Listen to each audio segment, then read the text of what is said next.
আরিফ শান্ত স্বভাবের স্বপ্নবাজ একটি ছেলে, অল্প কথায় গভীর অনুভূতি লুকিয়ে রাখে। মায়া মিষ্টি হাসির একটি মেয়ে, চোখে লুকানো হাজারটা না বলা কথা খুব সহজে কাউকে বিশ্বাস করে ফেলে। গল্পটি শুরু হয় বিকেলে নরম রোদ, বাস স্ট্যান্ডে প্রথম দেখা হয় আরিফ আর মায়ার।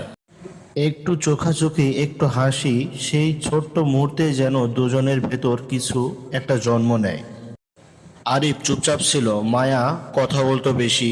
আরিফ শুনতো আর মনে মনে ভাবতো, এই মেয়েটা কি আমার জীবনের গল্প? দিন যায়, কথা বাড়ে, ছোট ছোট মেসেজ, রাতে লুকিয়ে ফোনে কথা, সব কিছুতেই একরকম শান্তি। মায়া বলতো, আমরা কি কখনো আলাদা হব? আরিফ হেসে বলতো, কখনো না। কিন্তু কিছু প্রশ্নের উত্তর সময়ের কাছ থেকেই পাওয়া যায়। হঠাৎ একদিন মায়া চুপ হয়ে যায়, মেসেজের রিপ্লাই দেয় দেরিতে, কলও ধরে না। শেষমেশ সে বলে, আমার পরিবার আমাকে অন্য কোথাও বিয়ে ঠিক করেছে, আমি আর লড়তে পারছি না। আরিফ শুধু বলে, আমি বুঝেছি। কিন্তু বোঝা আর মেনে নেওয়া দুটো কি এক জিনিস? আপনাদের কাছে কোশ্চেন থাকলো। সেই একই বাস স্ট্যান্ড, একই বিকেল, কিন্তু আজ আর হাসি নেই। মায়া কাঁদে, আরিফ চুপ করে তাকিয়ে থাকে। বাস ছাড়ার আগে মায়া বলে, ভুলে যেও আমাকে।